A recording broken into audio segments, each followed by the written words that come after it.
মিন ফিতনাতিদ দাজ্জাল, দাজ্জালের ফিতনা থেকে আল্লাহর কাছে তিনি পানা চাইতেন। অতএব সেই দাজ্জালের ফিতনা মুসলমানদের জন্য এক মহা আতঙ্কের নাম। দলে দলে হাজার লাখো কোটি মুসলমান ঈমান হারা হয়ে যাবে দাজ্জালীয় ফিতনার কারণে। এটি সন্দেহাতীতভাবে একটি আদর্শ এবং অনন্য আয়োজন। কারণ সাধারণত গতানুগতিক দিনী মাহফিলগুলো কোনো কোনো সময় দেখা যায় গভীর রাত পর্যন্ত হয়, যেটিকে ব্যক্তিগতভাবে আমরা সুন্নাহসম্মত দাওয়াহ মনে করি না। সুন্নাহসম্মত দাওয়ার অংশ হিসেবে গভীর রাত পর্যন্ত দূর দূরান্তে মাইক লাগিয়ে ওয়াজ মাহফিলের আয়োজন করা, এ ব্যাপারে আমাদের আরও সতর্ক হওয়া দরকার বলে আমার মনে হয়। আলহামদুলিল্লাহ, সেই দৃষ্টিকোণ থেকে আজকের এই আল-ফালাহ ইসলামী জনকল্যাণের এই আয়োজন সন্দেহাতীতভাবে অত্যন্ত সুন্দর এবং দৃষ্টান্ত হয়ে থাকবে।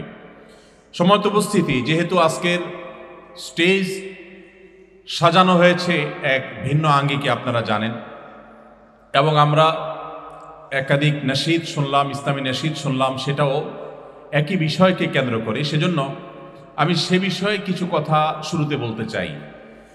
এরপর ইনশাআল্লাহ বিদিনিল্লাহ আমাদের বেশিরভাগ অডিয়েন্স যেহেতু তরুণ, অতএব আমার প্রাণপ্রিয় তরুণ বন্ধুদের উদ্দেশ্যে সুনির্দিষ্ট কয়েকটি নসিহা পেশ করে ইনশাআল্লাহ প্রশ্নোত্তরে আমরা চলে যাব।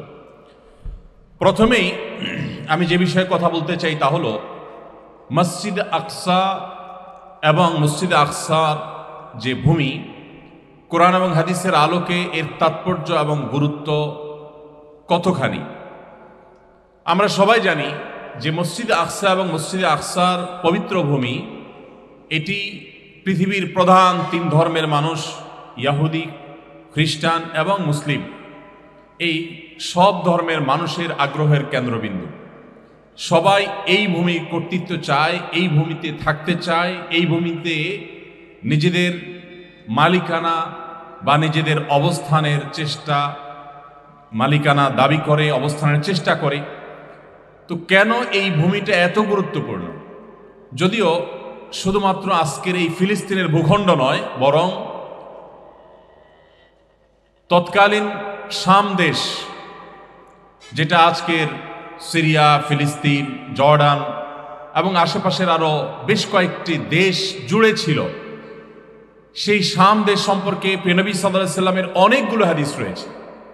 এবং সেই বৃহত্তর শাম, এই পুরো অঞ্চলটার যে তাৎপর্য আছে, যে গুরুত্ব আছে কোরআন এবং হাদিসের আলোকে, সেজন্য একজন মুসলিমের কাছে গোটা পৃথিবীর মক্কা মদিনার পর সবচেয়ে আগ্রহের কেন্দ্রবিন্দু এবং সবচেয়ে গুরুত্বপূর্ণ জায়গা, সবচেয়ে পবিত্রতম জায়গা হলো এই তৎকালীন বৃহত্তর শাম, আর বিশেষ করে আজকের ফিলিস্তিন।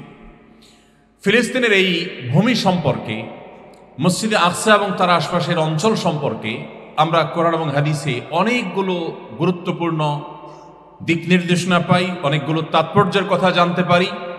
একজন মুসলমান হিসাবে কেন আমাদের কাছে এটা গুরুত্বপূর্ণ বিষয়, সেটি আমাদের জানতে হবে। আমাদের দেশের মুসলমানদের একটা বড় অংশ মক্কা এবং মদিনার গুরুত্ব তারা জানলেও মসজিদে আকসা বা ফিলিস্তিনের গুরুত্ব তারা অনেকে জানেন না। ফিলিস্তিনের ঐতিহাসিক আলোচনা বা পর্যালোচনা, বিশ্লেষণ, সেটা আমরা এখানে করতে যাচ্ছি না। আমরা শুধুমাত্র কোরআন এবং হাদিস থেকে ফিলিস্তিন এবং মসজিদে আকসার ভূমি কেন মুসলমানদের কাছে গুরুত্বপূর্ণ, এর কি ফজিলত এবং বৈশিষ্ট্য রয়েছে, সেটিকে আমরা সংক্ষেপে তুলে ধরার চেষ্টা করব। এবং আজকের প্রেক্ষাপটে, বিশেষ করে যেই সময়টাতে আমরা এই প্রোগ্রাম করছি, যেই সময়টাতে আমরা আজকে এখানে দ্বীনি আয়োজনে, দাওয়ার আয়োজনে একত্র হয়েছি, এই সময়টাতেও আমরা জানি মানব ইতিহাসের সবচেয়ে নিকৃষ্টতম নরাধমেরা, নিষ্পাপ নারী, শিশু, সাধারণ সর্বস্তরের মানুষের উপর তামা বোমা হামলা করে চলেছে এবং অনবরত তাদের পৈশাচিকতার তারা যে দৃষ্টান্ত সেটা স্থাপন করে চলেছে। এরকম অত্যন্ত ভয়াবহ এবং বেদনা বিধুর দৃশ্য প্রতিনিয়ত আমরা সোশ্যাল মিডিয়ার মাধ্যমে দেখতে পাই। মুসলমান হিসাবে সর্বসাধারণকে আমাদেরকে জাগ্রত করতে হবে, সর্বসাধারণকে সচেতন করতে হবে, জানাতে হবে কেন মসজিদে আকসার সাথে আমাদের হৃদয়ের সম্পর্ক আছে, এর সাথে আমাদের ঈমানের যোগসূত্রটা ঠিক কোন জায়গাটাতে, সেটি একজন মুসলমান হিসেবে আমাদেরকে জানতে হবে। অনেক মুসলিম তরুণ আছেন, অনেক যুবক আছেন, অনেক মুসলিম ভাই আছেন আমার, অনেক মুসলিম বোন আছেন আমার, যারা আজও পর্যন্ত জানেন না যে কেন এই ইস্যুটা শুধু ফিলিস্তিনিদের ইস্যু নয়, এই ইস্যুটা গোটা পৃথিবীর প্রত্যেকটা মুসলমানের ইস্যু।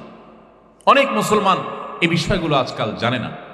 আর সেজন্য আমাদের কর্তব্য হলো মানুষকে সচেতন করা, মানুষকে জাগ্রত করা, মানুষকে জাগিয়ে তোলা, মানুষকে এই ইস্যুতে কনসার্ন করা, মানুষকে আন্তরিক করে তোলা। ইসলাম এবং মুসলমানদের শত্রুরা যখন ইরাকে হামলা করে তখন আমরা বলি এটা ইরাকিদের ব্যাপার, আমরা দূর থেকে একটু হাহুতাশ করলাম, বাস এটুকু।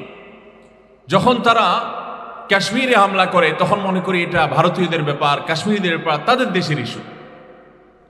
তারা যখন অন্যান্য ভূখণ্ডে হামলা করে, বার্মায় হামলা করে, আমরা মনে করি এটা বার্মিজদের ব্যাপার, আরকারিদের ব্যাপার। তারা যখন ফিলিস্তিনে হামলা করে তখন আমরা মনে করি শয়তান আমাদেরকে বলতে থাকে এটা তো আমাদের দেশের ইস্যু না, এটা তো তাদের ইস্যু। আমরা দূর থেকে একটু আফসোস করলাম, জাস্ট এটুকু। অথচ সম্মানিত উপস্থিতি, একজন মুসলিমের ঈমানের দাবি হলো যে সে গোটা বিশ্বের সমস্ত মুসলিমদেরকে ভাই মনে করবে। তার নিজের রক্ত সম্পর্কের ভাই যদি আক্রান্ত হয়, আঘাতপ্রাপ্ত হয়, তার জন্য সে যেরকম বেদনা অনুভব করবে, কষ্ট অনুভব করবে, গোটা পৃথিবীর সমস্ত মুসলমানদেরকে নবী সাল্লাল্লাহু আলাইহি ওয়াসাল্লাম বলেছেন যে প্রত্যেক মুসলমান কাল জাসাদ ফি তাআতুফিহিম। মুসলমানদের পারস্পরিক সিম্প্যাথি, মায়া, মমতা, ভালোবাসা, হৃদ্যতা, আন্তরিকতা, একে অন্যের জন্য যে তারাহুম, তাআতুফ, এটার দিক থেকে, অনুকম্পার দিক থেকে, ভালোবাসার দিক থেকে, সিম্প্যাথির দিক থেকে, আন্তরিকতা, মায়ার দিক থেকে, কষ্ট ফিল বা অনুভব করার দিক থেকে গোটা বিশ্বের মুসলমানরা একটি দেহের মতো, কাল জাসাদ।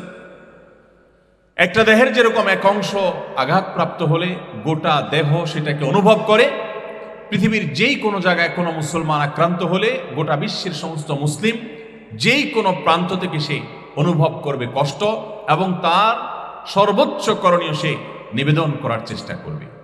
আজ এই গুরুত্ব আমাদের জনে জনে বোঝাবার সময় এসেছে। সময়ত উপস্থিতি, মসজিদে আকসা এবং তার আশপাশের এলাকা, বিশেষ করে আজকের ফিলিস্তিন কেন আমাদের কাছে এত গুরুত্বপূর্ণ, তার প্রথম কারণ হলো কোরআনে কারিমে আল্লাহ রাব্বুল আলামিন দুটি মসজিদের নাম উল্লেখ করেছেন। কয়টি মসজিদের নাম উল্লেখ করেছেন? দুটি মসজিদের নাম উল্লেখ করেছেন।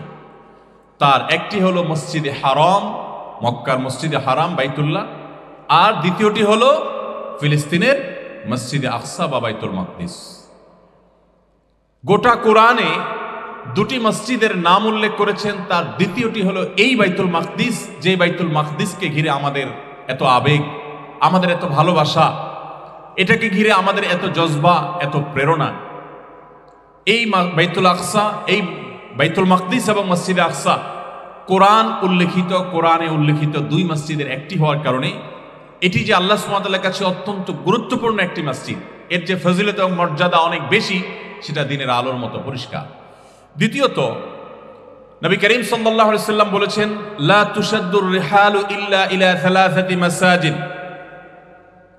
মানুষ এক জায়গা থেকে সফর করে অনেক দূর পথ পাড়ি দিয়ে পৃথিবীর তিনটি মসজিদে শুধু সওয়াবের উদ্দেশ্যে যেতে পারে।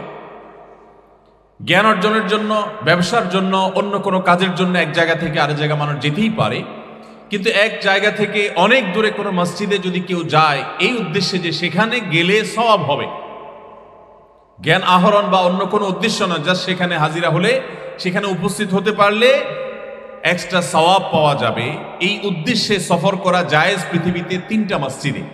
তার একটি হলো মক্কার মসজিদে হারাম, আর দ্বিতীয়টি হলো মদিনার মসজিদে নববী, আর তৃতীয়টি হলো এই ফিলিস্তিনের মসজিদে আকসা।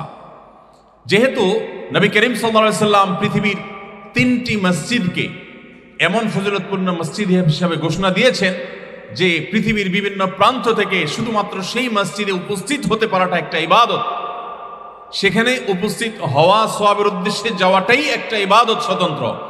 সেরকম বিরল শ্রেষ্ঠত্ব এবং মর্যাদার অধিকারী তিন মসজিদের একটি হলো এই মসজিদে আকসা। আর এই কারণেই আমাদের গোটা পৃথিবীর মুসলমানদের হৃদয়ের স্পন্দন এই মসজিদে আকসা। তৃতীয়ত, মসজিদে আকসা পৃথিবীর ইতিহাসে নির্মিত দ্বিতীয় মসজিদ। অর্থাৎ সহিহ বুখারীর একটি হাদিস থেকে আমরা জানি, নবী সাল্লাল্লাহু আলাইহি ওয়াসাল্লাম বলেছেন, আল্লাহর জমিনে সর্বপ্রথম মসজিদ যেটি নির্মিত হয়েছে সেটি হলো মক্কার মসজিদে হারাম। এরপরে নবী সাল্লাল্লাহু আলাইহি ওয়াসাল্লামকে জিজ্ঞাসা করা হলো, হে আল্লাহর রাসূল, তারপরে কোন মসজিদ নির্মিত হয়েছে? তিনি বলেছেন, এরপরে মসজিদে আকসা নির্মিত হয়েছে। তখন জিজ্ঞাসা করা হলো যে উভয় মসজিদের নির্মাণের মধ্যে ব্যবধান কাল কত ছিল? নবী আলাইহিস সালাম বলেছেন 40 বছরের ব্যবধান ছিল। অর্থাৎ মক্কার মসজিদে হারাম নির্মাণের 40 বছর পর ফিলিস্তিনের মসজিদে আকসা নির্মাণ হয়েছে। অর্থাৎ এটি পৃথিবীর ইতিহাসের দ্বিতীয় মসজিদ। এই কারণেও আমাদের কাছে এটি অত্যন্ত গুরুত্বপূর্ণ। 4 নম্বর, আমরা অনেকেই জানি যে মসজিদে আকসা এটি মুসলমানদের প্রথম কেবলা। আমরা আজকে মসজিদে হারামের দিকে ফিরে মক্কার মসজিদে হারামকে কেবলা বানিয়ে আমরা সালাত আদায় করি, নামাজ পড়ি। মুসলমানদেরকে আল্লাহ রাব্বুল আলামিন সর্বপ্রথম নির্দেশ দিয়েছিলেন এই মসজিদে আকসার দিকে ফিরে নামাজ আদায় করবার জন্য। এই জন্য মুসনাদ আহমদের এক হাদিস থেকে আমরা জানতে পারি, আমাদের প্রিয় নবী সাল্লাল্লাহু আলাইহি সাল্লাম মক্কায় যখন অবস্থান করেছেন, তখন তিনি মক্কা থেকে নামাজ পড়ার সময় সাহাবীদের সাথে নিয়ে সকল মুসলিমরা মক্কায় অবস্থান করেও মসজিদুল আকসার দিকে তারা নামাজ আদায় করতেন। হিজরতের পর প্রিয় নবী সাল্লাল্লাহু আলাইহি সাল্লাম যখন মদিনায় এলেন, মদিনায় হিজরত করে আসার পর 16-17 মাস নবী সাল্লাল্লাহু আলাইহি সাল্লাম সেখানে তিনি একইভাবে পূর্বের মতো ফিলিস্তিনের মসজিদে আকসার দিকে সালাত আদায় করেছেন। আজকের এই মসজিদে আকসা আমার প্রিয় নবী সাল্লাল্লাহু আলাইহি সাল্লামের তথা আমাদের মুসলমানদের প্রথম কেবলা। এরপর আল্লাহ রাব্বুল আলামিন প্রিয় নবী সাল্লাল্লাহু আলাইহি সাল্লামের অন্তরের তামান্না এবং আকাঙ্ক্ষা, আগ্রহ ছিল মসজিদে হারাম, তার প্রিয় জন্মভূমি মক্কাতুল মুকাররমার মসজিদে হারাম যেন কেবলা হয়। আল্লাহ রাব্বুল আলামিন পরবর্তীতে প্রিয় নবী সাল্লাল্লাহু আলাইহি সাল্লামকে সেটি কেবলা হিসেবে নির্ধারণ করে দিয়েছেন। তাহলে এই মসজিদে আকসা এবং তার আশপাশের অঞ্চল তথা ফিলিস্তিন আমাদের মুসলমানদের কাছে গুরুত্বপূর্ণ হওয়ার কারণ হলো, 4 নম্বর কারণ হলো যে এটি হলো আমাদের মুসলমানদের প্রথম কেবলা। অতএব এর মর্যাদা আমাদের অন্তরে গেঁথে আছে এবং গেঁথে থাকা আমাদের ঈমানের দাবি। 5 নম্বর বৈশিষ্ট্য হলো, আমরা অনেকেই জেনে থাকব যে মসজিদে আকসার আশপাশের পুরো এলাকা, এই ফিলিস্তিন পুরো ভূমিটা পৃথিবীর ইতিহাসে যত নবী রাসূল এসেছেন সবচেয়ে বেশি সংখ্যক নবী রাসূলদের পদচারণায় মুখরিত হয়েছে যে জনপদ, এটি হলো সেই জনপদ। পৃথিবীর অন্য কোন জনপদ এত নবী রাসূলদের আবাসন স্থল, এত নবী রাসূলদের হিজরতের কেন্দ্র, এত নবী রাসূলদের ঠিকানা, এত নবী রাসূলদের স্নেহ এবং সোহবতে ধন্য হয়েছে, এত নবী রাসূলদের উপস্থিতিতে ধন্য হয়েছে, এরকম আরেকটি জনপদ পৃথিবীতে পাওয়া যায় না। অর্থাৎ যত বড় বড় নবী রাসূল পৃথিবীতে এসেছেন তাদের মধ্যে অনেকেই এই ফিলিস্তিনে তাদের জীবন কাটিয়েছেন। আল্লাহ নবী ইব্রাহিম আলাইহিস সালাম জন্ম হয়েছে ইরাকে, মিশর হয়ে আল্লাহর নির্দেশে তিনি এই ফিলিস্তিনে অবস্থান করেছেন। সেখান থেকে আল্লাহর নির্দেশে তার প্রিয় সন্তান ইসমাইল আলাইহিস সালাম এবং তার স্ত্রী হাজরা আলাইহাস সালামকে মক্কায় রেখে আবার তিনি ফিরে এসেছেন। এই ফিলিস্তিন ইব্রাহিম আলাইহিস সালাম এর হিজরতের কেন্দ্র, তিনি হিজরত করে এই জায়গায় আল্লাহর নির্দেশে এসেছেন এবং এখানেই আল্লাহ নবী দাউদ আলাইহিস সালাম ছিলেন, এখানেই সুলাইমান আলাইহিস সালাম ছিলেন, তাদের রাজত্বের কেন্দ্র ছিল এবং এখানেই জাকারিয়া আলাইহিস সালাম ছিলেন, এখানেই আলে ইমরান ছিলেন, এখানে ঈসা আলাইহিস সালাম ছিলেন, এখানে ঈসা ইসলামের মা এবং তার মা তারা ছিলেন এবং আরো অনেক নবী রাসূলদের স্মৃতি বিজড়িত জায়গা এই ফিলিস্তিন। এজন্য ফিলিস্তিনের ভূমি আমাদের মুসলমানদের কাছে অনেক বেশি গুরুত্বপূর্ণ। ফিলিস্তিনের মাটিতে মুসলমানদের এক ফোঁটা রক্ত যদি ঝরে, পৃথিবীতে যদি কারোর ভেতরে বিন্দু পরিমাণ ঈমান থাকে, তার হৃদয়ে রক্তক্ষরণ হওয়ার কথা। আর যদি হৃদয়ে রক্তক্ষরণ না হয়, কোনো কষ্ট অনুভব না করে, তো আপনি মনে রাখবেন আপনার ঈমান নিয়ে আপনার নিজেকে প্রশ্ন করবার সময় হয়ে গেছে। ফিলিস্তিন এটা মুসলমানদের ঈমানের মিটার, ইমানকে মাপার প্যারামিটার। অর্থাৎ এই ভূমিকে কেন্দ্র করে যদি আপনার আবেগ, আপনার ভালোবাসা না থাকে, তাহলে বুঝতে হবে হয় আপনি ফিলিস্তিন সম্পর্কে, মসজিদে আকসা সম্পর্কে আপনি জানেন না, অথবা এই মসজিদে আকসার গুরুত্ব আপনার অন্তরে না থাকার কারণে আপনার ইমানের দুর্বলতা ভয়াবহ পর্যায়ে গিয়ে পৌঁছেছে। সম্মানিত উপস্থিতি, তাহলে মসজিদে আকসা এবং তার ভূমি, এই পবিত্র ভূমি আমাদের কাছে গুরুত্বপূর্ণ হওয়ার কারণ হলো পৃথিবীর ইতিহাসের অন্য যে কোনো জনপদের চাইতে বেশি সংখ্যক নবী রাসূলদের আবাসন স্থল ছিল এই ফিলিস্তিন, এই মসজিদে আকসা এবং তার আশপাশের এলাকা। নাম্বার 6, আমাদের প্রিয় নবী সাল্লাল্লাহু আলাইহি ওয়াসাল্লামের ইসরা হয়েছিল এই জায়গায়। ইসরা মানে হলো রাত্রিকালীন ভ্রমণ। আল্লাহ রাব্বুল আলামিন প্রিয় নবী সাল্লাল্লাহু আলাইহি ওয়াসাল্লামকে মক্কা থেকে রাতে অলৌকিকভাবে পৃথিবীর সকল সিস্টেম, সকল নিয়ম এর ঊর্ধ্বে উঠিয়ে আল্লাহ তাআলা তাকে অলৌকিকভাবে এই মক্কা থেকে, মসজিদে হারাম থেকে খুব অল্প সময়, মুহূর্তের ব্যবধানে তাকে মসজিদে আকসায় এনেছেন। এবং মসজিদে আকসায় বিভিন্ন নবী রাসূলগণ তাঁর আগে যারা গত হয়ে গেছেন তাদেরকে আল্লাহ রাব্বুল আলামিন অলৌকিকভাবে উপস্থিত করে তাদের মধ্যে ইমামতের যে গৌরব, যে মর্যাদা, এটি আমাদের প্রিয় নবী সাল্লাল্লাহু আলাইহি ওয়াসাল্লামকে দেওয়ার জন্য এই মসজিদে আকসাকে আল্লাহ তাআলা বেছে নিয়েছেন। অর্থাৎ এই মসজিদে আকসা হলো সেই জায়গা যে আমাদের নবী সাল্লাল্লাহু আলাইহি ওয়াসাল্লামকে আল্লাহ রাব্বুল আলামিন মক্কার মসজিদে হারাম ছাড়া এবং মদিনার মসজিদে নববী ছাড়া তার প্রিয় মাতৃভূমির বাইরে দূরে নিয়ে আরেকটা মসজিদ যেখানে নামাজ আদায় করিয়েছেন আল্লাহ তাআলা, সেটি হলো এই মসজিদে আকসা। এর সাথে আমাদের কত আবেগ, এর সাথে আমাদের কত অনুভূতি, এর সাথে আমাদের কত ঈমানের সম্পর্ক রয়েছে, এই ঘটনা থেকে দিনের আলোর মতো পরিষ্কার। অতএব এই মসজিদে আকসার 6 নম্বরের বৈশিষ্ট্য হলো এটি প্রিয় নবী সাল্লাল্লাহু আলাইহি ওয়াসাল্লামের ইসরার জায়গা, রাত্রিকালীন ভ্রমণের কেন্দ্র। আল্লাহ তাআলা তাকে রাতে এখানে এনেছেন, অন্য নবীদের ইমামতি করিয়েছেন। এই মসজিদের মর্যাদা আল্লাহর কাছে কত বেশি হলে তার নবীকে তুলে এনে এই জায়গায় নামাজ পড়িয়েছেন এবং অন্যদের ইমামত করেছেন, অন্য নবী রাসূলদেরকে আল্লাহ তাআলা একত্র করেছেন। এখান থেকে এই মসজিদ এবং তার আশপাশের ভূমির গুরুত্ব দিনের আলো মতো পরিষ্কার হয়ে যায়। নাম্বার 7, মসজিদে আকসা এমন এক মসজিদ যে মসজিদে নামাজ আদায় করলে আল্লাহ রাব্বুল আলামিন সেই নামাজের সওয়াবকে বহু গুণ বাড়িয়ে দেন, বহু গুণ বাড়িয়ে দেন। মক্কার মসজিদে হারামে যদি কেউ 1 রাকাত নামাজ পড়ে, কত রাকাতের সওয়াব পাওয়া যাবে? 1 লক্ষ রাকাতের সওয়াব পাওয়া যাবে। মদিনা মসজিদে নববীতে যদি কেউ 1 রাকাত নামাজ পড়েন, কত রাকাতের সওয়াব পাওয়া যাবে? বেশ কয়েকটি বর্ণনা রয়েছে, এক বর্ণনা অনুপাতে 1000 রাকাতের সওয়াব পাওয়া যাবে। আরো বিভিন্ন রকম বর্ণনা আছে। আর ফিলিস্তিনের মসজিদে আকসায় যদি কোনো মুসলিম 1 রাকাত নামাজ আদায় করেন, তাহলে আল্লাহ রাব্বুল আলামিন তাকে সেই 1 রাকাতকে 250 গুণ বৃদ্ধি করে 250 রাকাতের সওয়াব দান করবেন। এবং কোন কোন বর্ণনায় আরো বেশির কথাও এসেছে, যদিও সেগুলোর সনদ নিয়ে নানা রকমের আপত্তি অভিযোগের জায়গা আছে, কিন্তু 250 রাকাত এর বর্ণনাটি সবার কাছে গ্রহণযোগ্য। তাহলে 1 রাকাত নামাজকে 250 গুণ সওয়াব বৃদ্ধি করে 250 রাকাতের সওয়াব দেওয়া, এটি শুধুমাত্র মসজিদে আকসার জন্য খাস। অতএব এটি মসজিদে আকসার একটা বৈশিষ্ট্য। আল্লাহ রাব্বুল আলামিন আমাদের সবাইকে মৃত্যুর আগে একবার হলেও মসজিদে আকসায় সালাত আদায় করার তৌফিক দান করুন। আমরা সবাই মসজিদে আকসা নামাজ পড়তে চাই তো ইনশাআল্লাহ। আল্লাহ রাব্বুল আলামিন আমাদের সবাইকে সে তৌফিক দান করুন। অভিশপ্ত ইহুদিদের থেকে আল্লাহ তাআলা এই মসজিদকে মুক্ত করে গোটা বিশ্বের মুসলমানদের জন্য উন্মুক্ত করে দিন, বলুন আমিন। সম্মানিত উপস্থিতি, মসজিদে আকসার 8 নম্বরের বৈশিষ্ট্য হলো যে এই মসজিদকে কোরআনে কারিমে 2টি বিশেষ, এই মসজিদ এবং মসজিদের আশপাশের এলাকাকে, ফিলিস্তিনকে, এই জায়গাটাকে আল্লাহ রাব্বুল আলামিন 2টি বিশেষ বিশেষণে ভূষিত করেছেন।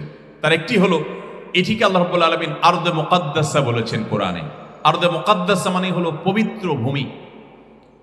কোন ভূমি এটার পবিত্র অপবিত্র হওয়ার কথা, এটা নস তথা কোরআন হাদিসের ভাষ্য ছাড়া বলার এখতিয়ার পৃথিবীতে কারোর নেই। যেই কোনো ভূমি পৃথিবীতে যদি বলতে হয় এই ভূমি পবিত্র ভূমি, পবিত্র ভূমি বলতে এর বিশেষ মর্যাদা আছে আল্লাহর কাছে, তো সেটি প্রমাণ হবে কোরআন এবং হাদিস দ্বারা, এটা দাবি দ্বারা হতে পারে না। গোটা পৃথিবীর সমস্ত জায়গা সমান, কোনো জায়গার কোনো বিশেষ বিশেষত্ব কোরআন এবং হাদিসের দৃষ্টিকোণ থেকে আল্লাহ এবং তার রাসূলের চোখে নেই যদি সেটা কোরআন এবং হাদিসে উল্লেখিত না হয়। মসজিদে আকসা এমন জায়গা যে কোরআনের মতো পাইকারি কথা বলবার জায়গা, যেই কোরআনে খুচরা কথা বলবার সুযোগ নাই, কোরআন গোটা মানব জাতির সব বিষয়ে দিক নির্দেশনা এবং গাইডলাইন করার জন্য এসেছে, সেই কোরআনে যদি কোনো বিষয় আলাপ করা হয় তাহলে বুঝতে হবে এটা কোনো খুচরা আলাপ না, এটা পাইকারি আলাপ, এটা অনেক গুরুত্বপূর্ণ আলাপ। এই মসজিদে আকসার ভূমি ফিলিস্তিনকে কোরআন আরদে মুকাদ্দাসা বলেছে, পবিত্র ভূমি বলেছে, এবং আল্লাহ রাব্বুল আলামিন সূরা ইসরা শুরুতে আল্লাযী বারাকনা হাওলাহু বলেছে, অর্থাৎ এটাকে বরকতময় ভূমি বলেছেন। তাহলে এই ভূমিটা বরকতময়, এটি পবিত্র। এই দুটি বিশেষ বিশেষণে আল্লাহ তাআলা ভূষিত করেছেন এই জমিনকে, যার কারণে এই জমিনের গুরুত্ব মুসলমানের কাছে অপরিসীম। নাম্বার 9, বিভিন্ন হাদিস থেকে আমরা জানি যে কিয়ামতের আগে দাজ্জাল গোটা পৃথিবীতে সে তার দাপট, তার কর্তৃত্ব সে জাহির করবে এবং গোটা পৃথিবীকে তার কারায়ত্ত করবে। মুসলমানদের জন্য দাজ্জালের ফিতনা থেকে ঈমানকে বাঁচিয়ে রাখাটা হবে মানব ইতিহাসের সবচেয়ে বড় চ্যালেঞ্জিং বিষয়। মানব ইতিহাসের সবচেয়ে বড় ফিতনার নাম হবে দাজ্জাল। প্রিয় নবী সাল্লাল্লাহু আলাইহি ওয়াসাল্লাম বলেছেন, পৃথিবীর ইতিহাসে এমন একজন নবী, একজন রাসূলও অতিবাহিত হন নাই যিনি তার উম্মতকে দাজ্জালের ব্যাপারে সতর্ক করে যান নাই। আমাদের প্রিয় নবী সাল্লাল্লাহু আলাইহি ওয়াসাল্লাম আল্লাহর কাছে নামাজের শেষ বৈঠকে কয়েকটা বিষয় থেকে পানা চাইতেন প্রতিনিয়ত। তার মধ্যে থেকে একটি হলো মিন ফিতনাতিদ দাজ্জাল, দাজ্জালের ফিতনা থেকে আল্লাহর কাছে তিনি পানা চাইতেন। অতএব সেই দাজ্জালের ফিতনা মুসলমানদের জন্য এক মহা আতঙ্কের নাম। দলে দলে হাজার লাখো কোটি মুসলমান ঈমান হারা হয়ে যাবে দাজ্জালীয় ফিতনার কারণে। আজকের পৃথিবীতে আমরা দাজ্জালের পদচারণা এবং তার আসার আগমনের আমরা যেন আওয়াজ শুনতে পাচ্ছি। গোটা পৃথিবীর সমস্ত শক্তি আস্তে আস্তে কুক্ষিগত হতে হতে একক গোষ্ঠী বরং একক ব্যক্তির দিকে যেন চলে যাচ্ছে। গোটা পৃথিবী যেন সেজন্য প্রস্তুত হচ্ছে। চতুর্দিকে তাকালে অনুভব করা যায়, বোঝা যায় যে দাজ্জাল পৃথিবীতে আগমনের সময় হয়তো বেশি দেরি নেই। সেটা হতে পারে 200 বছর, হতে পারে 2000 বছর, আল্লাহ তাআলা ভালো জানেন তার সঠিক দিনক্ষণ। তবে বোঝা যায় যে দাজ্জালীয় ব্যবস্থাপনা গোটা পৃথিবীতে কায়েমের চেষ্টা চলছে। শয়তান এবং শয়তানি সভ্যতা, দাজ্জালীয় সভ্যতা গোটা পৃথিবীকে যেন গ্রাস করে চলেছে। সম্মানিত উপস্থিতি, সেই দাজ্জাল পৃথিবীতে 3টি জায়গায় প্রবেশ করতে পারবে না। তার একটি হলো মসজিদে হারাম মক্কা, আরেকটা হলো মদিনায় হুদুদে হারাম, এই দোনো হুদুদে হারাম, এবং তৃতীয়টি হলো এই মসজিদে আকসা। মসজিদে আকসাতে এবং মসজিদে আকসার ভূমিতে যে দাজ্জাল প্রবেশ করতে পারবে না এ বিষয়ে বেশ কয়েকটি হাদিস রয়েছে। এটিও এই জায়গার এবং এই মসজিদের ফজিলত। 10 নম্বর হলো ইয়াজুজ এবং মাজুজ অন্যতম একটা ফিতনা হবে কিয়ামতের আগে। কিয়ামতের আলামত সমূহের মধ্যে থেকে একটি হবে ইয়াজুজ মাজুজ ফিতনা। আপনারা জানেন সেই ইয়াজুজ মাজুজ এর বিরুদ্ধে লড়াই করে আল্লাহর ইমানদার বান্দারা তাকে শেষ করবে এবং তাদের ফিতনা, এদের ফিতনা দমন হবে, শেষ হবে, এদের শেষ পরিণতি ঘটবে এই পবিত্র ভূমিতে ফিলিস্তিন। এবং 11 নম্বর ফজিলত এবং বৈশিষ্ট্য হলো নবী করিম সাল্লাল্লাহু আলাইহি সাল্লাম বলেছেন, একটা সময় আসবে পৃথিবীতে, কিয়ামতের আগে একটা সময় আসবে যখন মসজিদে আকসার আশেপাশের যে জায়গাগুলো আছে সেই জায়গাগুলোর কোনো একটি জায়গার মালিক হওয়া, কোথাও থাকতে পারা যেখান থেকে মসজিদে আকসাকে একটু দেখা যাবে, যেখানে মসজিদে আকসার সান্নিধ্যে থাকা যাবে, যেখান থেকে মসজিদে আকসায় গিয়ে নামাজ পড়া যাবে, এরকম মসজিদে আকসার আশেপাশের কোন একটা জায়গার অধিকারী হওয়া, মালিক হওয়া, বসবাসকারী হওয়া, ভাড়াটিয়া হওয়া, সেখানে থাকতে পারা, এটা হবে আল্লাহর জমিনে পৃথিবীর সবচাইতে আকর্ষণীয় বস্তু। কিয়ামতের আগে এমন একটা সময় আসবে যে আজ যেরকম আমরা মক্কা মদিনাতে হজ বা উমরা করতে গেলে প্রত্যেক হজ যাত্রী, প্রত্যেক উমরার যাত্রীর আকাঙ্ক্ষা থাকে তিনি যেন মসজিদে হারামের, মসজিদে নববীর খুব কাছাকাছি থাকতে পারেন, যেখান থেকে সারাক্ষণ মসজিদকে, আল্লাহর ঘরকে দেখতে পাবেন, নয়ন জোড়াতে পারবেন, ঈমানকে তাজা করতে পারবেন। এটা যেরকম সবার তামান্না থাকে, এটা যেরকম সবার খুব কাঙ্ক্ষিত থাকে, গোটা পৃথিবীর সবচেয়ে মূল্যবান, সবচেয়ে আকর্ষণীয় জায়গায় পরিণত হবে এই মসজিদে আকসার আশেপাশের জায়গাগুলো।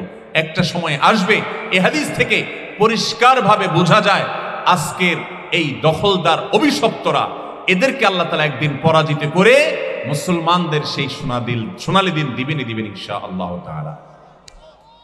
সম্মানিত উপস্থিতি, এই মসজিদে আকসা এর মর্যাদা এবং এর বৈশিষ্ট্য যদি আমরা বলতে চাই, আরো সংখ্যা বাড়াতে চাইলে আমরা হয়তো আরো 2-4-5টা ফজিলত এবং বৈশিষ্ট্যের কথা বলতে পারবো কোরআন হাদিসের আলোকে। আমার মনে হয় এই 11টি বৈশিষ্ট্য আমরা যদি মাথায় রাখতে পারি এবং এগুলো যদি আমরা লিখে আমাদের বাসা বাড়িতে টাঙিয়ে রাখতে পারি, তাহলে মসজিদে আকসার চেতনা এটা সর্বদা আমাকে জাগ্রত করবে, আমার অন্তরে জাগরুক থাকবে এবং এটা আমি কখনো ভুলবো না। এটা আমার ঈমানকে জাগ্রত করবে, এটা আমার দায়িত্ববোধকে জাগ্রত করবে, এটা আমাকে দায়িত্বশীল করবে, এটা আমাকে অনুপ্রাণিত করবে, আমার ঈমানকে শানিত করবে। বিধায় এই ফজিলতগুলো আমাদের জানতে হবে, অন্যকে জানাতে হবে, লিফলেট আকারে প্রচার করতে হবে, বাসা বাড়িতে, অফিসে, আদালতে টাঙিয়ে রাখতে হবে, মানুষকে সচেতন করতে হবে, জাগ্রত করতে হবে, বোঝাতে হবে, জানাতে হবে কেন মসজিদে আকসা আমাদের জন্য গুরুত্বপূর্ণ, কেন ফিলিস্তিন আমাদের জন্য গুরুত্বপূর্ণ। এর সাথে আমাদের ঈমানের যোগসূত্রের জায়গা একটি নয়, বহু যোগসূত্রের জায়গা রয়েছে। আল্লাহ রাব্বুল আলামিন আমাদের প্রত্যেককে মসজিদে আকসা এবং ফিলিস্তিনের মানুষদের প্রতি আমাদের যে কর্তব্য আছে, প্রত্যেককে যার যার জায়গা থেকে সেই কর্তব্য পালন করার তৌফিক দান করুন। সম্মানিত উপস্থিতি, আমি আবারও এক নজরে মসজিদে আকসা এবং তার পবিত্র ভূমির যে বৈশিষ্ট্য এবং তাৎপর্য 11টি বলেছি, সেগুলো আবার বলে দিচ্ছি। নাম্বার 1, কোরআনে আল্লাহ রাব্বুল আলামিন 2টি মসজিদের নাম উল্লেখ করেছেন। তার একটি হলো মক্কার মসজিদে হারাম, আর দ্বিতীয়টি হলো এই মসজিদে আকসা। এখান থেকে এর ফজিলত দিনের আলোমতে পরিষ্কার যে কোরআনে এই মসজিদের নাম উল্লেখ করা হয়েছে, পৃথিবীতে অন্য কোনো মসজিদের নাম উল্লেখ করা হয় না, শুধু এই 2টি মসজিদের নাম উল্লেখ হয়েছে। এই 2টির একটি হলো মসজিদে আকসা। নাম্বার 2, 3টি মসজিদে শুধুমাত্র দূর থেকে ইবাদতের উদ্দেশ্যে ভ্রমণ করে যাওয়াটাই একটা ইবাদত, স্বতন্ত্র ইবাদত। সেই 3টি বিরল শ্রেষ্ঠত্ব এবং মর্যাদাপূর্ণ মসজিদের একটি হলো এই মসজিদে আকসা, আর অপর 2টি হলো মক্কার মসজিদে হারাম এবং মসজিদে নববী মদিনার। 3 নম্বর, মসজিদে আকসা এবং তার আশপাশে এলাকার ফজিলতের 3য় কারণ হলো যে মসজিদে আকসা হলো পৃথিবীর ইতিহাসে নির্মিত মসজিদের সিরিয়ালে 2য় মসজিদ। প্রথমটি হলো মক্কার মসজিদে হারাম, আর দ্বিতীয়টি হলো এই মসজিদে আকসা। এর আগে মক্কার মসজিদে হারাম ছাড়া পৃথিবীতে আর কোনো মসজিদ নির্মাণ হয়নি।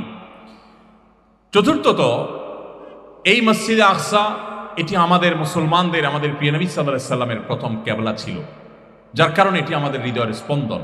এর সাথে আমাদের ঈমানের সম্পর্ক অনেক গভীরভাবে গ্রথিত এবং প্রথিত। নাম্বার 5, পৃথিবীর ইতিহাসে অন্য কোনো জনপদে এত নবী রাসূলদের বসবাস করার ঘটনা আমরা জানি না। বহু নবী রাসূলদের, বহু আল্লাহ রাব্বুল আলামিন উলুল আজম মিনার রসুল, তাদের পদচারণায় মুখরিত ছিল এই ভূমি। তাদের স্মৃতি বিজড়িত জায়গা হলো এই ফিলিস্তিন। এখান থেকে এর মর্যাদা বোঝা যায় যে আল্লাহ তাআলা এত নবী রাসূলদেরকে এখানে রেখেছেন, এমনকি অন্য জায়গা থেকে হিজরত করে এখানে আসার নির্দেশ দিয়েছেন। এখান থেকে এই ভূমি আমাদের কাছে গুরুত্বপূর্ণ হওয়াটা দিনের আলোর মধ্যে পরিষ্কার। নাম্বার 6, এই ভূমি নবী করিম সাল্লাল্লাহু আলাইহি সাল্লামের ইসরার জায়গা। এই মসজিদ আল্লাহর কাছে এতটাই মর্যাদাপূর্ণ যে আমাদের প্রিয় নবী সাল্লাল্লাহু আলাইহি সাল্লামকে আল্লাহ তাআলা রাত্রিকালীন অলৌকিক ভ্রমণের মাধ্যমে মক্কা থেকে এই ফিলিস্তিনের মসজিদে আকসা হাজির করে সেখানে নামাজ পড়িয়েছেন, ইমামতি করিয়েছেন, অন্য নবীদেরকে হাজির করেছিলেন। পুরো বিষয়টা ছিল অলৌকিকভাবে আমাদের নবী সাল্লাল্লাহু আলাইহি সাল্লামের মুজিজার অংশ হিসাবে। অতএব এখান থেকেও এই ভূমি এবং মসজিদের ফজিলত বোঝা যায়। নাম্বার 7, এই মসজিদে নামাজ আদায় করা একজন ঈমানদারের জীবনের সবচেয়ে বড় তামান্না, সবচেয়ে বড় আকাঙ্ক্ষিত বিষয়গুলোর একটি থাকবে, কারণ সেখানে 1 রাকাত নামাজকে আল্লাহ রাব্বুল আলামিন 250 রাকাত নামাজের সওয়াব দ্বারা বিনিময় দান করবেন। 8 নম্বর হলো এই মসজিদ এবং তার আশপাশের ভূমিকে, ফিলিস্তিনকে কোরআনে আল্লাহ রাব্বুল আলামিন পবিত্র ভূমি বলেছেন, বরকতময় ভূমি বলেছেন। একটা ভূমিকে 2টি বিশেষণ দ্বারা কোরআন 2টি পৃথক জায়গায় এরকম বিশেষায়িত করা, এর মর্যাদার কথা উল্লেখ করা পৃথিবীর অন্য আরেকটি জায়গা সম্পর্কে আমরা জানি না। নাম্বার 9, এই জায়গায় দাজ্জাল প্রবেশ করতে পারবে না, আল্লাহ তাআলা সেখান থেকে মুক্ত রাখবেন এবং হেফাজতে রাখবেন। 10 নম্বর, ইয়াজুজ এবং মাজুজের তাদের পতন হবে এখানে, তাদের ধ্বংস স্তূপ হবে এখানে, তাদের মৃত্যুকূপ হবে এই জায়গা। গোটা পৃথিবীকে তারা অতিষ্ঠ করার পর এখানে এসে তারা থামতে বাধ্য হবে। বোঝা যায় এই জায়গাতে আল্লাহ তাআলা ফিতনা মাথা ছাড়া দিতে দিবেন না। 11 নম্বর এবং সর্বশেষ হলো এই ভূমি, বিশেষ করে মসজিদে আকসা এবং তার আশেপাশের জায়গাগুলো প্রিয় নবী সাল্লাল্লাহু আলাইহি সাল্লামের হাদিসের ভাষ্যমতে কিয়ামতের আগে মানুষের কাছে সবচেয়ে আকর্ষণীয় জায়গাগুলোর একটি থাকবে।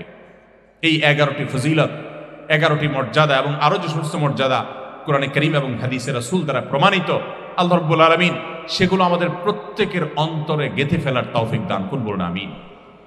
প্রিয় ভাইরা আমার, আজ ফিলিস্তিনের মানুষের উপর দিয়ে যা যাচ্ছে, এটি আমি তো মনে করি তাদেরকে আল্লাহ রাব্বুল আলামিন প্রস্তুত করে নিচ্ছেন, আল্লাহ তাআলা তাদেরকে তৈরি করে নিচ্ছেন। তাদের দিয়ে আল্লাহ রাব্বুল আলামিন অনেক বড় বড় কাজ নেবেন। আল্লাহ যখন কারোর কাছ থেকে বড় কোনো কাজ নিতে চান তাকে প্রেসার দেন। যে যত বেশি প্রেসার নিতে পারে আল্লাহ তাআলা তাকে তত বড় করেন। এই জন্য নবী আলাইহিস সালামের হাদিসের দিকে তাকালে আপনারা দেখতে পাবেন তিনি বলেছেন, আশাদ্দুন নাসি বালাআন আল আম্বিয়া সুম্মাল আমসাল ফাল আমসাল। মানুষদের মধ্যে সবচেয়ে বেশি পরীক্ষার মুখোমুখি হয়েছেন, বিপদ আপদ সমস্যা সংকট এগুলোর মোকাবেলা করতে হয়েছে, পৃথিবীতে সবচেয়ে বেশি করতে হয়েছে নবী রাসূলদের।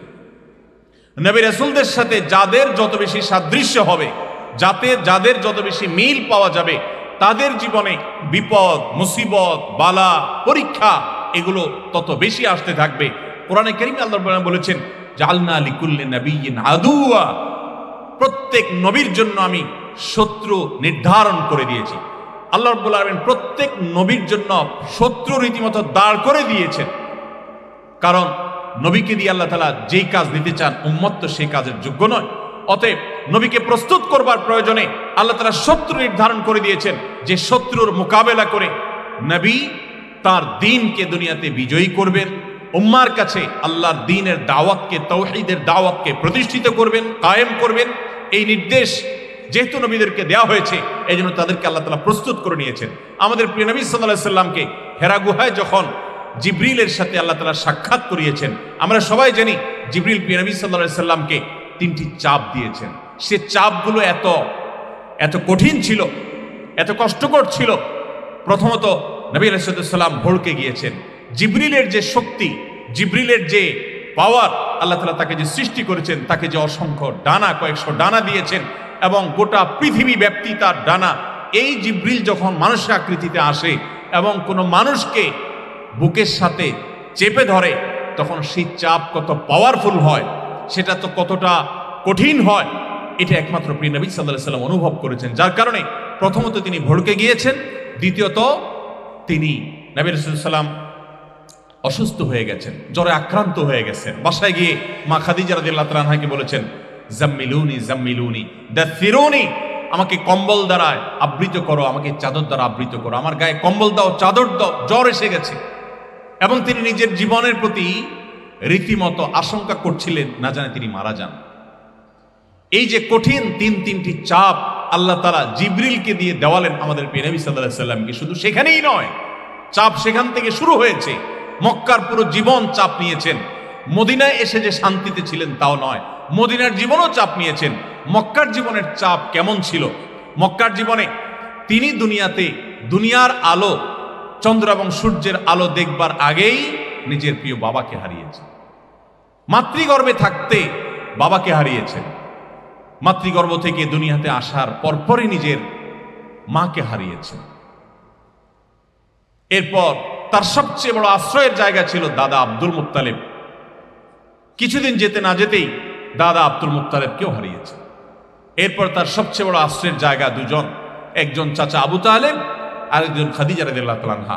আমাল হজনে এসে তাদেরকেও তিনি হারিয়েছেন। অর্থাৎ দুনিয়াতে আসার আগেই বিপদ মাথায় করে নিয়ে, মুসিবত মাথায় করে নিয়ে, পরীক্ষা মাথায় করে নিয়ে তিনি এসেছেন এবং পদে পদে এইভাবে তার পায়ের নিচের মাটিগুলো সব সরে গেছে।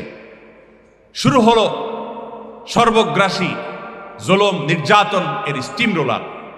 শুধু তিনিও, তার প্রতি যারাই ঈমান এনেছে তাদের প্রতি সেটি শুরু হয়ে গেল। সেই কষ্ট সহ্য করতে করতে মক্কার 13টি বছর তাকে কাটাতে হয়েছে। এরপর যখন আল্লাহর নির্দেশে হিজরত করে মদিনায় গেলেন, সেখানেও শান্তিতে থাকতে দিল না মক্কার মুশরিকেরা। আজকের এই অভিশপ্ত গোষ্ঠী যাদের উত্তরসূরি, সেই কুফফার তারা প্রিয় নবী সাল্লাল্লাহু আলাইহি ওয়াসাল্লামকে মক্কাতেও মদিনাতেও শান্তিতে থাকতে দিল না, একটার পর একটা যুদ্ধ চাপিয়ে দিয়েছে, কখনো উহুদ, কখনো খন্দক, কখনো অন্য কোনোটি, একটার পর একটা।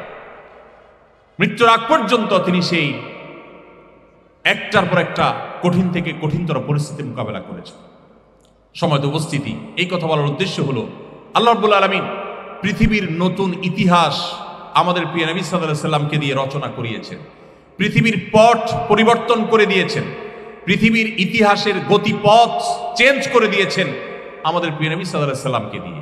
আর সেজন্য তাকে দীর্ঘ 23টি বছর অনেক স্ট্রাগল করে আসতে হয়েছে, অনেক কষ্ট, অনেক ধৈর্য, অনেক সহিষ্ণুতার পরিচয় তাকে দিয়ে, অনেক কষ্ট সহ্য করার ক্ষমতা প্রমাণ করে তারপর তাকে আসতে হয়েছে। এরপর আল্লাহ তাআলার নিয়ামত তিনি পেয়েছেন। আমার বিশ্বাস যে আজকে ফিলিস্তিনের মানুষ, আজকে সিরিয়ার মানুষ, আজকে পৃথিবীর যে সমস্ত ভূখণ্ডের মানুষগুলো, বিশেষ করে এই বৃহত্তর তৎকালীন সামদেশ, আজকের এই বৃহত্তর অঞ্চল ফিলিস্তিন সহ এই অঞ্চলের মানুষগুলো যে কঠিন সময় পার করছে, এটি আল্লাহ রাব্বুল আলামিন কিয়ামতের আগে তাদেরকে দিয়ে যে কাজ, মহাকর্মযজ্ঞ সম্পাদন করবেন তার প্রস্তুতির অংশ ইনশাআল্লাহ তাআলা। এবং প্রিয় নবী সাল্লাল্লাহু আলাইহি ওয়াসাল্লামের হাদিস থেকে বোঝা যায় যে আজ হোক আর দুদিন পরে এই অভিশপ্ত দখলদাররা, এই ইহুদিরা, তারা অপমানিত হয়ে, লাঞ্ছিত হয়ে আল্লাহর এই প্রিয় ঘরকে, পবিত্রতম এই ঘরকে, এই জায়গাকে তারা ছেড়ে যেতে বাধ্য হবে ইনশাআল্লাহ তাআলা। আল্লাহ রাব্বুল আলামিন আমাদের সবাইকে আল্লাহর এই ঘরে জীবনে একবারের জন্য হলেও প্রবেশ করার, নামাজ পড়ার ফজিলত এবং মর্যাদা এটা অর্জন করার তৌফিক দান করুন। সম্মানিত ভাইয়েরা, এর জন্য আমাদের কোনো দায়িত্ব আছে না নাই? কি দায়িত্ব আছে বলেন? উম্মার যত সংকট আমাদের দেশে, মুসলিম মিল্লাতের সংকটের কোনো শেষ নেই। আপনি যদি গোটা বিশ্ব পরিমণ্ডলে কথা বলেন তো মুসলিম মিল্লাতের সংকটের কোনো শেষ নেই। প্রতিনিয়ত নবী সাল্লাল্লাহু আলাইহি সাল্লামের সে হাদিসের বাস্তবতা আমরা দেখতে পাই, যে হাদিসে তিনি সতর্ক করে গেছেন সেই প্রায় 1450 বছর আগে, যে বৃষ্টির ফোঁটা যেরকম একটার পর একটা পতিত হতে থাকে, কাওয়াকাইল মাতর, ঠিক সেইভাবে এই পৃথিবীতে ফিতনা পতিত হতে থাকবে, ছেয়ে যাবে। কিছু ফিতনা মা বোনদেরকে বিভ্রান্ত করছে, কিছু ফিতনা আমাদের যুবকদেরকে বিভ্রান্ত করছে, কিছু ফিতনা সর্বস্তরের মানুষকে শেষ করছে, কিছু ফিতনা আমাদের শিশুদেরকে শেষ করছে, এক এক ফিতনা আমাদের এক এক দিক থেকে শেষ করছে, কিছু ফিতনা আমাদের হালাল উপার্জনের পথকে বন্ধ করে দিচ্ছে। এরকম নানাবিধ ফিতনা গোটা পৃথিবীকে ছেয়ে যাচ্ছে। এই সকল উম্মার প্রতি যে চ্যালেঞ্জগুলো, উম্মার যে সংকটের জায়গাগুলো, একজন মুসলমান হিসাবে, একজন সাধারণ মানুষ হিসাবে আমাদের প্রত্যেককে এই সংকট মোকাবেলার জন্য অবশ্যই কাজ করে যেতে হবে। একটা যুক্তি আমরা সবাই দেই, বিশেষ করে ফিলিস্তিন ইস্যু, মসজিদে আকসা ইস্যুতে আমরা সবাই একটা কমন যুক্তি দেই, সেটা হলো আমরা বেশিরভাগ লোকই প্রায় বলি যে আমার তো আসলে বিশেষ কোনো করণীয় নাই, আমি তো কোনো রাষ্ট্র ক্ষমতা এটা আমার হাতে নাই, আমার হাতে তো কোনো সেনাবাহিনী নাই, আমার হাতে তো কোনো বিশেষ পাওয়ার নাই, আমি তাদের জন্য কি বা আর করতে পারি, আমি তো অক্ষম, এটা আমরা বলি। সম্মানিত উপস্থিতি, আমি মনে করি এটা শয়তানের সবচেয়ে বড় চালগুলোর একটি, যে শয়তান আমাদেরকে একটা খোঁড়া যুক্তি ধরিয়ে দিয়েছে, আপনাকে, আমাকে, আমাদের সবাইকে, আমি সহ আমরা সবাই শয়তানের এই খোঁড়া যুক্তিকে ধারণ করে চলি। শয়তানের যুক্তি এভাবে যে আমাদের কি কোনো কিছুই করার নাই? কি বলেন? ফিলিস্তিন ইস্যুতে, মসজিদে আকসা ইস্যুতে আমাদের কিছুই করার নাই? তো আমরা তো বলি যে আমরা কি করতে পারি, আমার তো ক্ষমতা নেই।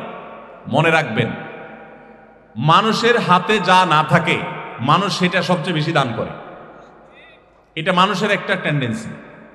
যখন টাকা পয়সা না থাকে তখন সে খুব বেশি বেশি বলে, আমার যদি অনেক টাকা পয়সা থাকতো আমি এই করতাম, আমি সেই করতাম, আপনাকে এটা কিনে দিতাম, অমুককে সেটা দিতাম।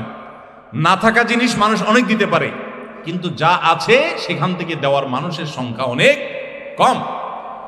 আমরা যদি আমাদের নিজেদের কথা চিন্তা করি, আমরা যদি একটু গবেষণা করি যে আমাদের কি করার আছে, ব্যক্তি আমি, ব্যক্তি আপনি, ফিলিস্তিনের মানুষদের প্রতি যে জুলুম হচ্ছে, পৃথিবীর ইতিহাসের সবচেয়ে বড় বর্বরতার সাক্ষী হচ্ছে যে ফিলিস্তিনের নিরীহ মানুষগুলো, আমার মুসলিম ভাই বোনগুলো, দিনকে দিন মাসকে মাস এই পৃথিবীর যারা নিজেদেরকে সভ্য দাবি করে, এই সভ্য নামধারী অসভ্যরা এই বর্বরতা দেখেও তাদের মুখে, তাদের চোখে, তাদের কানে যেন কুলুপ দিয়ে তারা আছে, তারা যেন কিছুই দেখতে পাচ্ছে না।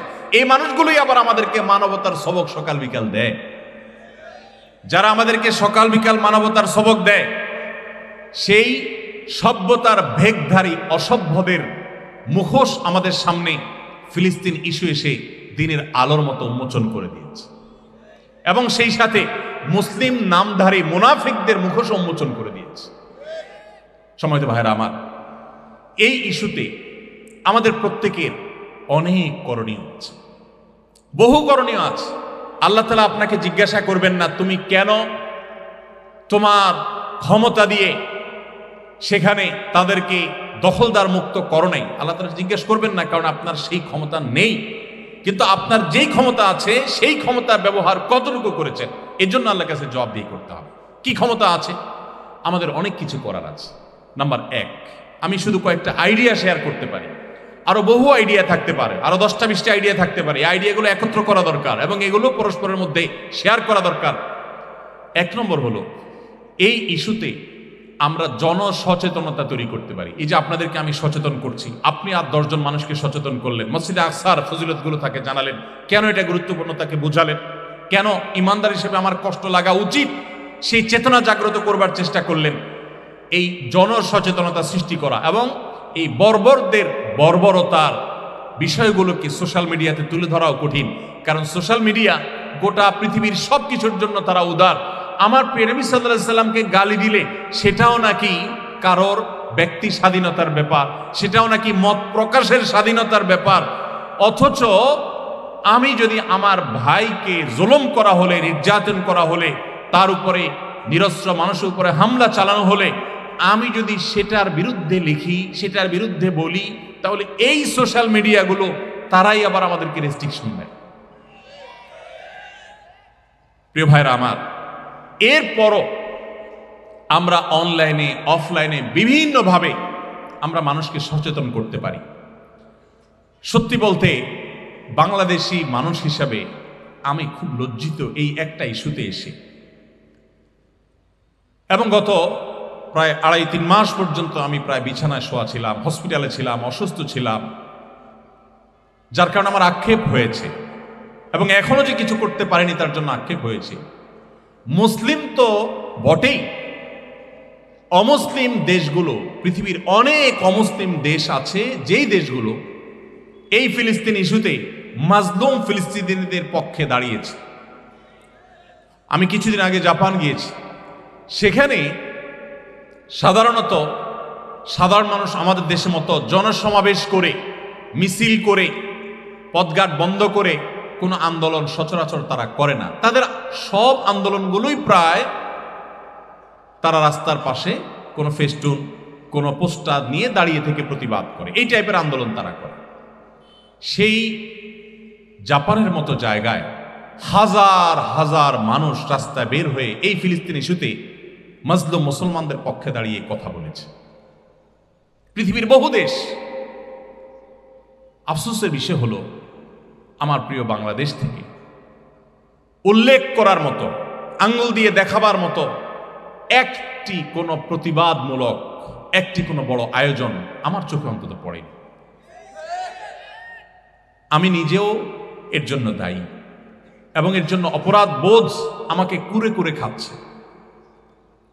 যে রক্তে রঞ্জিত এই শিশু, ছটপট করা এই শিশু, বোমার আঘাতে ক্ষতবিক্ষত হয়ে যাওয়া এই বাচ্চা, এই অসুস্থ মানুষ, এই মানুষগুলো কিয়ামতের ময়দানে যদি আমাদের বিরুদ্ধে আল্লাহর কাছে নালিশ করে যে আল্লাহ, এ লোকগুলো নিজেদেরকে মুসলমান দাবি করে কিন্তু আমাদের এই কষ্টে তাদের ন্যূনতম দায়িত্বটুকুও তারা পালন করে নাই, সেদিন কি জবাব দেওয়ার থাকবে আমার একমাত্র আল্লাহই ভালো জানে। সম্মানিত ভাইরা আমার, এই জন্য সচেতনতা সৃষ্টি করা, আমার জায়গায় আমার সাধ্য অনুযায়ী প্রতিবাদ করা, অন্যায়ের বিরুদ্ধে কথা বলা, তাদের উপরে প্রেসার ক্রিয়েট করা, এই সক্ষমতা তো আমার ছিল।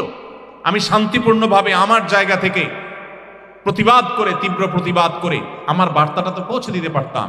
আপনারা জানেন পৃথিবীর বিভিন্ন দেশের মানুষের প্রতিবাদের মুখে নানাভাবে আজকে এই অভিশপ্ত দখলদারেরা, ইহুদিরা, তারা কোণঠাসা হয়ে আছে, তাদের মিত্ররা কোণঠাসা হয়ে আছে। আর এটাকে যদি আমরা আরো শক্তিশালীভাবে করতে পারতাম, সবাই যদি এখানে সামিল হতে পারতাম, হয়তোবা তাদের উপর এটা আরো অনেক বড় প্রেসার হয়ে যেত এবং তারা যতটুকু এই যে কয়েকদিন আগে যে যুদ্ধবিরতি তারা দিয়েছে, এটা আরো আগে দিতে বাধ্য হতো, আরো বেশি সময় ধরে যুদ্ধবিরতি তারা করতে বাধ্য হতো। এরকম হয়তো আরো অনেক কিছু হতে পারতো যদি আমরা আমাদের দায়িত্ব পালন করতাম। কিন্তু আমরা প্রত্যেকটা মানুষ মনে করি দিন শেষে আমি তো ভালো আছি, আমার বাচ্চাটাকে নিয়ে বাসায় আমি তো আনন্দ ফুর্তি করছি, আমার ভাই সেখানে কি করছে, আমার বোনদের সাথে কি হচ্ছে। সেখানে হসপিটালে পর্যন্ত বোমা হামলা করা হয়েছে, সেখানে বিদ্যুৎ বন্ধ করে হসপিটালের রোগীদের পর্যন্ত শেষ করে দেওয়া হচ্ছে। আমাদের দেশে এক শ্রেণীর বুদ্ধিজীবী নামক ভণ্ড দেখবেন, যারা পৃথিবীর কোনো দেশের মেয়েদের পড়ালেখা যদি করতে কোনো প্রকার সমস্যা হয় অথবা সমস্যা হয়নি, এ ব্যাপারে কোনো কথা উঠেছে, তো তখন নারীর অধিকার নিয়ে তারা চিৎকার করতে থাকে, নারীকে পড়তে দিতে হবে। ভালো কথা, নারীকে পড়তে দিতে ইসলাম নিষেধ করে না, সেটা ভিন্ন আলাপ। কিন্তু হাজার হাজার গর্ভবতী নারী ফিলিস্তিনে চিকিৎসার অভাবে তারা যে হসপিটালের বেডে কাতরিয়েছে এবং কষ্ট পেয়েছে, অনেকে মারা গেছে, তাদের ব্যাপারে এই ভণ্ড বুদ্ধিজীবীদের তেমন কোনো উসফুস আমরা দেখিনি। সময়ে সময়ে এদের ভণ্ডামি, এদের প্রতারণা, এদের প্রবঞ্চনা, এগুলোর মুখোশগুলো আমাদের সামনে সরে যায়, উন্মোচিত হয়ে যায় এবং তাদের আসল চেহারাটা আমাদের সামনে বেরিয়ে আসে। সময় তো বুঝতেই দিই। তাহলে আমাদের অনেক করণের ভিতরে একটি করণীয় হলো আমরা সচেতনতা সৃষ্টি করতে পারতাম। আমরা কয়দিন এটার উপর আমরা রাস্তাঘাটে বেরিয়ে সমাজের সাধারণ মানুষকে আমরা বোঝানোর চেষ্টা করেছি। আপনার হাতে মাহফিলের মাইক নেই, আপনার হাতে মিডিয়ার ক্যামেরা নেই, কিন্তু আল্লাহ তাআলা আপনাকে একটা জুবান দিয়েছেন, আপনাকে একটা বিবেক দিয়েছেন। আপনি এটা ব্যয় করে কয়জন মানুষকে সচেতন করেছেন, কয়জন মানুষকে সতর্ক করেছেন? আসুন ভাই, আপনি কি জানেন এই ফিলিস্তিনের যে মুসলমানদের উপরে যে বর্বরতম হামলা নির্যাতন চালানো হচ্ছে, স্টিম রোলার চালানো হচ্ছে নির্যাতনের, এ সম্পর্কে আপনি কতটুকু জানেন? কি পরিমাণ মানবতা সেখানে বিপর্যস্ত হচ্ছে, ভুলণ্ঠিত হচ্ছে, আপনি কতটুকু জানেন? এবং যে মানুষগুলোকে আপনি সভ্য জানেন, ভদ্র জানেন, পৃথিবীর সবচাইতে মডেল রাষ্ট্র জানেন, এক্ষেত্রে তাদের দায়িত্বহীনতা কতটুকু, তাদের এক্ষেত্রে ইনভলভেশন কতটুকু, এ সম্পর্কে আপনি কয়টা মানুষকে বোঝাবার চেষ্টা করেছেন? সময় তো উপস্থিতি, বেশিরভাগ মানুষে আমরা আমাদের দায়িত্ব পালন করি নাই। মসজিদে, প্রত্যেকটা মসজিদে কুনুতে নাজেলা হওয়া দরকার, তখনও ছিল, এখনো আছে। বাংলাদেশের হাজার হাজার মসজিদ, হাতে গোনা কিছু মসজিদ বাদ দিলে বেশিরভাগ মসজিদে কুনুতে নাজেলা হয় নাই। আমরা জানিও না কুনুতে নাজেলা কি। আমার প্রিয় নবী সাল্লাল্লাহু আলাইহি সাল্লাম মুসলমানদের এরকম জাতীয় কোনো সমস্যা, কোনো সংকট, কোনো দুর্যোগ, কোনো বিপদ, কোনো এরকম নির্যাতন হলে তিনি নামাজের মধ্যে আল্লাহ রাব্বুল আলামিনের কাছে কুনুতে নাজেলার মাধ্যমে বিশেষ দোয়া করতেন। এটা কয়টা মসজিদে হয়েছে? আমি মুসল্লি হিসাবে আমার ইমাম সাহেবকে বলেছি কিনা, আমার কমিটির লোকদেরকে বলেছি কিনা যে আমরা অন্তত আমাদের মসজিদ থেকে কুনুতে নাজেলা পড়ি, আমাদের মুসল্লিরা অন্তত সচেতন হোক, তারা অন্তত আল্লাহর কাছে চোখের পানি ফেলুক। আমার নিজের মায়ের পেটের ভাইটা যদি আজকে সেখানে থাকতো, সে যদি আজকে সেখানে আক্রমণের শিকার হতো, আমার হৃদয়ের অবস্থা কি হতো? এখন সে অবস্থা আমার মধ্যে আছে কিনা? যদি না থাকে, তাহলে আমার ঈমান নিয়ে নিজেকে প্রশ্ন করবার সময় এসে গেছে। সময় তো উপস্থিতি। অতএব সচেতনতা সৃষ্টি করার জন্য আমরা যদি প্রত্যেকটা মানুষ যার যার জায়গাতে কাজ করি, তাহলে অনেক কাজ হয়ে যাবে ইনশাআল্লাহ। দ্বিতীয়ত, তাদের যে সমস্ত পণ্য আছে, যেই পণ্যগুলো হয়তো আমার কাছে সফট ড্রিঙ্কসের বোতল মাত্র, বাস্তবে সেটা সফট ড্রিঙ্কসের বোতল না, বাস্তবে সেটা একটা বোমা। আপনি যেটা টাকা দিচ্ছেন সফট ড্রিঙ্কসের বিনিময়ে, এই টাকাটাই বোমা হয়ে ঘুরে ফিরে আমারই সেই নিরীহ মা বোনদের মাথার উপরে, বাচ্চাদের মাথার উপরে পড়ছে। এই সফট ড্রিঙ্কসের বোতল যখন আপনি কিনছেন এবং সাবান, শ্যাম্পু, লোশন, যত প্রকার তাদের যে সমস্ত পণ্য আছে, হোক সেটা প্রসাধনী, হোক সেটা কোনো আপনার অন্য ব্যবহার্য পণ্য, হোক সেটা কোনো ড্রিঙ্কস, আপনি মুসলমান হিসাবে আপনি সেটা নিজে বর্জন করার পাশাপাশি কয়জন মানুষকে বর্জন করতে উৎসাহিত করেছেন?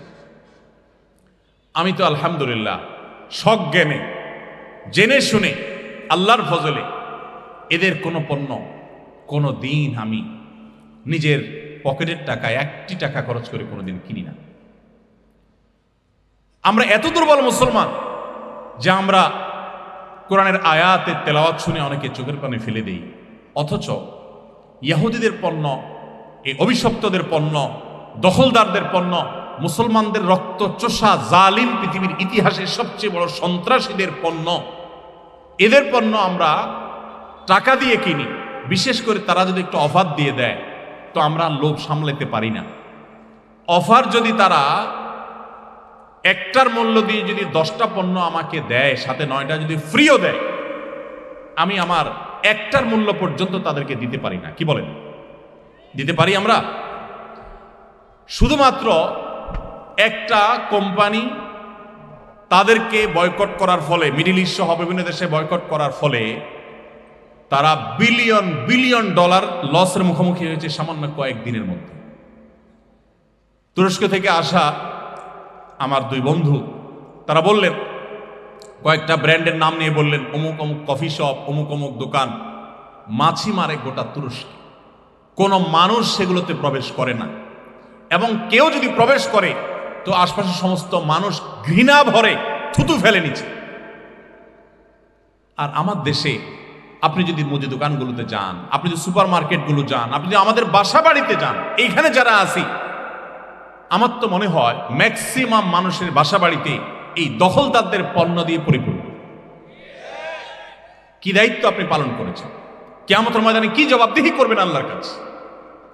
আপনার দেশি সাবান নাই, একটু কম খারাপ, একটু আপনার সেটা কোয়ালিটি একটু কম, সেটার দাম একটু বেশি, সেটা যত যাই হোক না কেন, আমি কোনো অবস্থাতে অভিশপ্ত ইহুদির হাতে আমার টাকা বোমা হয়ে হামলা করার জন্য তুলে দিতে পারি না। এটা কোনোদিনই আমি পারি না, এটা আমার ইমানের দাবি। অতএব আমরা যদি সবাই মিলে বর্জন করি তাহলে সেক্ষেত্রে এদের উপর এটা অনেক বড় প্রেসার হবে, এদের উপর অনেক বড় প্রভাব পড়বে। এরা বার্তা পাবে যে আমরা তাদেরকে আমাদের শক্তি সামর্থ্য অনুযায়ী তাদেরকে আমরা বর্জন করছি, বয়কট করছি, তাদের বিরুদ্ধে অবস্থান নিয়েছি। অতএব বিশেষ করে একটা টুথপেস্ট আছে, এই যে সামনে ফেব্রুয়ারি মাস আসছে, আপনারা জানেন আমাদের দেশের তরুণ সমাজকে ধ্বংস করবার জন্য কাছে আসার গল্পের নামে ধ্বংসের গল্প রচনা করে। আপনি মুসলমান, আপনার পকেটের টাকা দিয়ে এদের জিনিসগুলো আপনি কিনছেন। আপনার মধ্যে এতটুকু ইমানি আত্মসম্মান নেই, এতটুকু গায়রত নেই, এতটুকু তেজ আর জজবা আপনার মধ্যে নাই যে আমি আমার টাকা দিয়ে এদের জিনিসটা কেনা মানে হলো তাদের সে অসভ্যতা, তাদের সে লাম্পট্য, তাদের সে অপকর্ম, তাদের সে ঘৃণ্য কর্ম, সেটাকে প্রতিষ্ঠা করবার জন্য আপনি সহযোগী হচ্ছেন। কিয়ামতের ময়দানে এর জন্য আপনার আল্লাহর কাঠগড়ার আসামি হয়ে দাঁড়াতে হবে। আপনি নামাজ পড়ছেন, আপনি রোজা রাখছেন, আপনি ওয়াজ মাহফিল শুনছেন, কি আপনি এই জিনিসগুলো কিনছেন? কয়দিন আপনি কয়টা দোকানে, মুদি দোকানে গিয়েছেন? আমি বহু দোকানে গিয়েছি। অনেক মুদি দোকানি ভাইকে আমি ব্যক্তিগতভাবে বলেছি, ভাই এই পণ্যগুলো না রাখলে আপনার দোকানে কেনাবেচা একটু কম হবে, আমি জানি হয়তো আপনার একটু কিছুটা ব্যবসা মন্দা হবে। আল্লাহর জন্য এটুকু জিনিস ত্যাগ করতে না পারলে কোন মুখে আল্লাহর কাছে জান্নাত দাবি করবেন কিয়ামতের ময়দানে? কি ত্যাগটা করেছেন, কি স্যাক্রিফাইসটা করেছেন, সাহাবীরা কি করেছেন, আল্লাহর প্রিয় বান্দারা কি করেছেন, নবী রাসূলগণ কি করেছেন, আল্লাহর ওলিগণ, নেককারগণ, মুত্তাকিগণ, সালেহিনগণ কি করেছেন।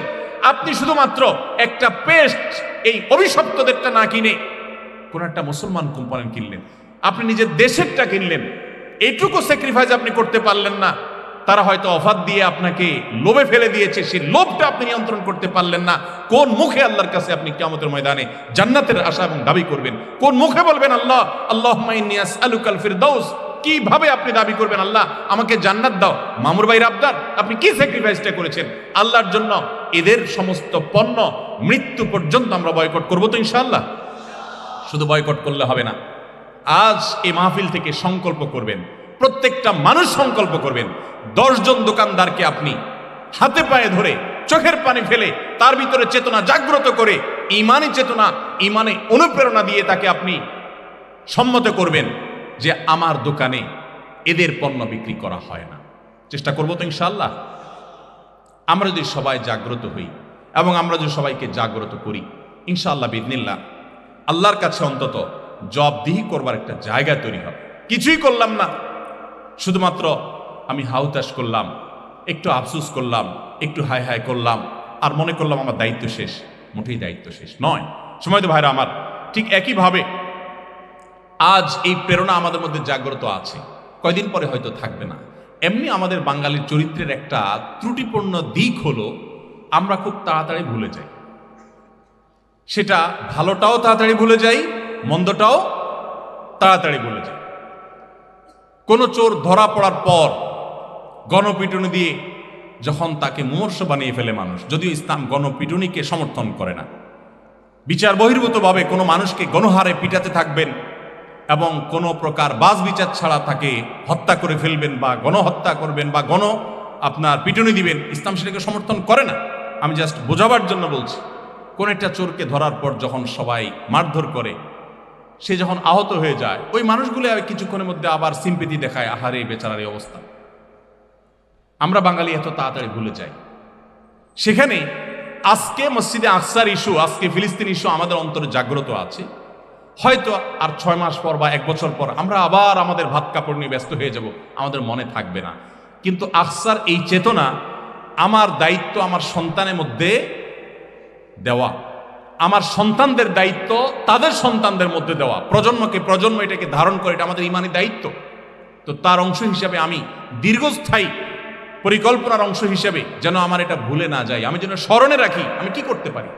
অনেক আইডিয়া আছে, আমি 1-2টা বলতে পারি। যেমন আপনি আপনার বাচ্চাকে দিয়ে মসজিদে আকসার ছবি অঙ্কন করান। আমাদের বিভিন্ন ঘরবাড়িতে মসজিদে হারামের ছবি টাঙানো থাকে, মদিনা মসজিদে নববীর ছবি টাঙানো থাকে। আপনি এবার তার পাশাপাশি মসজিদে আকসার একটা ছবিও টাঙিয়ে রাখেন। এই ছবি আপনাকে স্মরণ করাবে ফিলিস্তিনের কথা, এই ছবি আপনাকে স্মরণ করাবে মসজিদে আকসার কথা, এই ছবি আপনাকে স্মরণ করাবে তার প্রতি আপনার দায়িত্বশীলতার কথা। শুধু ছবি নয়, এরকম আরো বিভিন্নভাবে আমরা আমাদের এই চেতনাকে জাগ্রত রাখতে পারি। আমরা বিভিন্ন মোড়ে মোড়ে মসজিদে আকসার ছবি, যাতে কারো ডিস্টার্ব না হয়, যথাযথ কর্তৃপক্ষের অনুমতি নিয়ে আমরা সেটি স্থাপন করতে পারি, সেই ছবি রাখতে পারি। বিভিন্নভাবে এই চেতনাকে আমাদের মধ্যে আমরা জাগ্রত করতে পারি। সময়ত হাজিরিন, এভাবে বহু পথ আছে। অনেক টি শার্ট বেরিয়েছে, যে টি শার্টে মসজিদে আকসার ছবি হয়তো আছে, অথবা কোনো প্রতিবাদমূলক কথা আছে সেখানে লেখা, এটা আপনি ব্যবহার করলেন, এটার ব্যাপক প্রচলন দিলেন, এটাও এক ধরনের প্রতিবাদ এবং আপনার পক্ষ থেকে এক ধরনের ভূমিকা রাখা। এরকম আরো 10, 20, 30টা আইডিয়া হয়তো দেওয়া যাবে। আপনারা অনেক ভালো ভালো আইডিয়া দিতে পারবেন, যেগুলো আমরা করতে পারি। আমি কিছু না করে বললাম কি, শয়তান আমাকে বুদ্ধি দিল কি, যে আমি তো কোনো রাজা মহারাজা নই, আমি তো কোনো দেশের প্রেসিডেন্ট প্রধানমন্ত্রী নই, আমি তো কোনো সেনা প্রধান নই, আমার হাতে তো কোনো ক্ষমতা নেই, আমার হাতে কোনো পাওয়ার নাই। অতএব আল্লাহ আমি কি আর করব, আমি হাত পা গুটিয়ে বসে শুধুমাত্র আফসোস করলাম। আল্লাহর কসম, শুধুমাত্র এইটুকু দিয়ে আল্লাহর কাছে ফিলিস্তিন ইস্যুতে আমরা একটি মানুষও দায়মুক্ত হতে পারবো না। আমাদের ন্যূনতম বহু করণীয় আছে, সেই করণীয়টাকে আমাকে অবশ্যই করে যেতে হবে। সবাই চেষ্টা করবো তো ইনশাআল্লাহ। আল্লাহ আমাদের সবাইকে সে তৌফিক দান করুন। আমরা সবাই প্রত্যেকের ঈমানি জায়গা থেকে আজ থেকে এই বিষয়ে আমাদের করণীয়গুলো যতটুকু আমার হাতে আছে ততটুকু আমরা প্রত্যেকটা মানুষ করতে থাকবো। অনেক কিছুই করার আছে, আমরা একটু ভাবলে দেখব বহু আইডিয়া, বহু এরকম আমাদের করণীয় ইনশাআল্লাহ বিদিনিল্লাহ বের হবে। আল্লাহ তাআলা আমাকে, আপনাকে, আমাদের সবাইকে উম্মার জাতীয় এবং আন্তর্জাতিক যত সংকট আছে, বৈশ্বিক যত সংকট আছে, সকল সংকটে আমাদের ঈমানি দায়িত্ব যথাযথভাবে পালন করার তৌফিক দান করুন।